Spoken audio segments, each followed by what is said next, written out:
Hi, this is going to be the first time initial setup for a Dlink DIR-601 wireless router. So a quick description, there's some LEDs on the front. First is going to be the power light on the left. The world icon is for internet, transmitting and receiving. And then you have LEDs for hardwire plug-in number 1, 2, 3, and 4.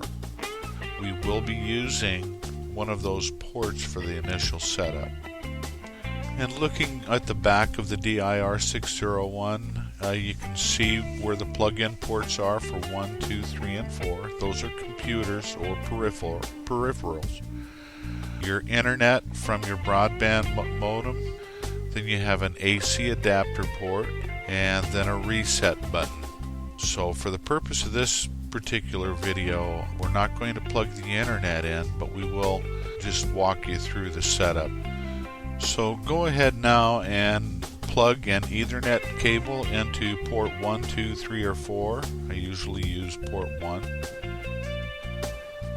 Okay, so once you have your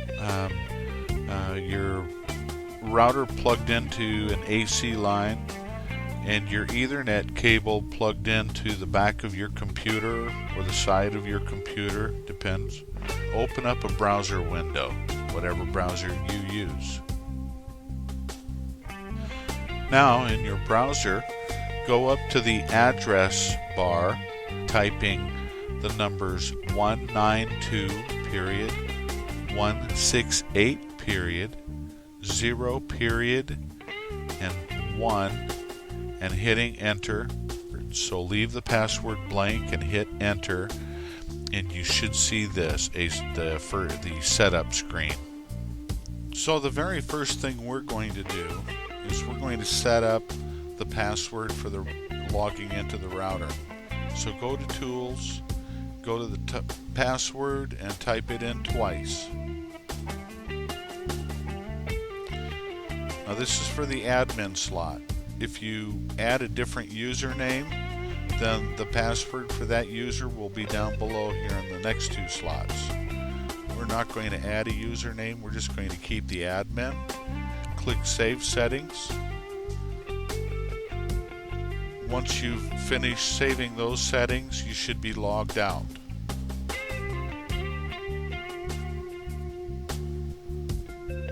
Okay, let's just hit the login to see if the password took.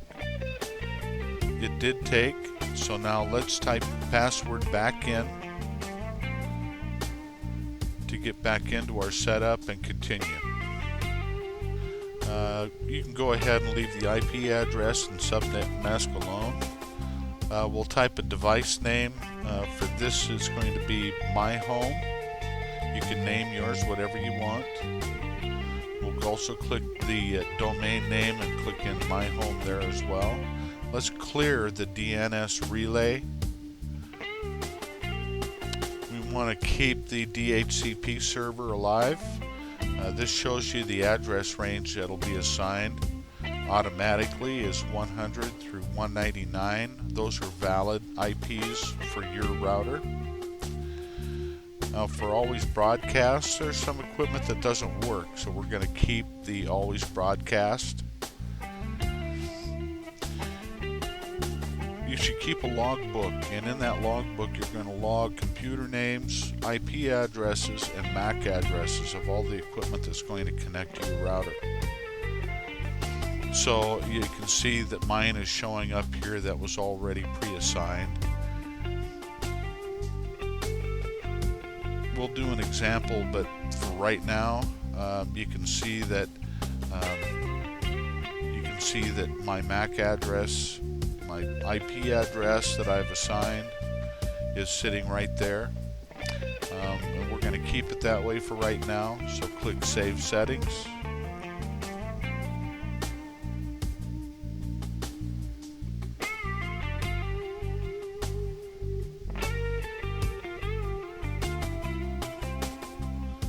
Okay, the next thing we're going to do is click on the Advanced tab, and Once under Advanced, we'll click Network Filter.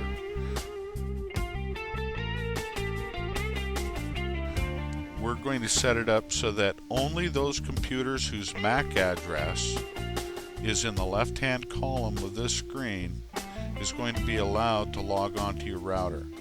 So you have to take your logbook out, look up the MAC address for each and every device, and type it into the left-hand column using the colons in between the hexadecimal numbers. And once you've finished typing all of those in, hit save, and those will be the only devices allowed to access your router. For every new device that you want to add to the router, you'll go in, first log it down, take your log, enter it, click save, and that device will then have access.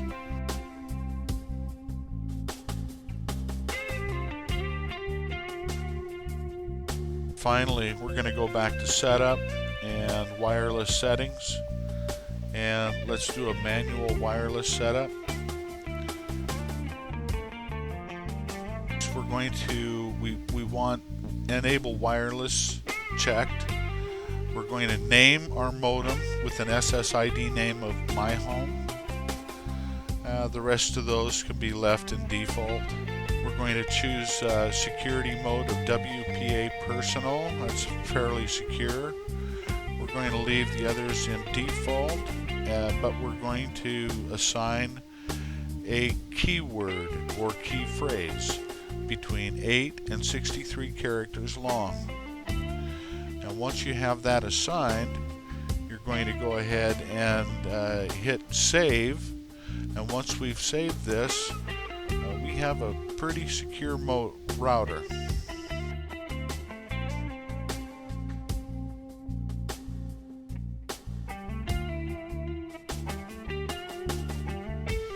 So here's a quick recap.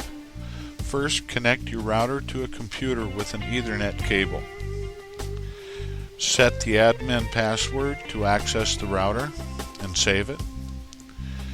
Set the initial network names, assign IP addresses and MAC addresses under Network Setup. Set your initial MAC addresses in the Network Filter section and turn filtering on. And finally, set the initial wireless settings, including the SSID name, password type, and password or passphrase. And after you've done this, you will have a very secure network. I hope you liked this video and that you gained something from it. If you did, please click the like button and subscribe to my channel on your way out. Again, thank you and bye-bye.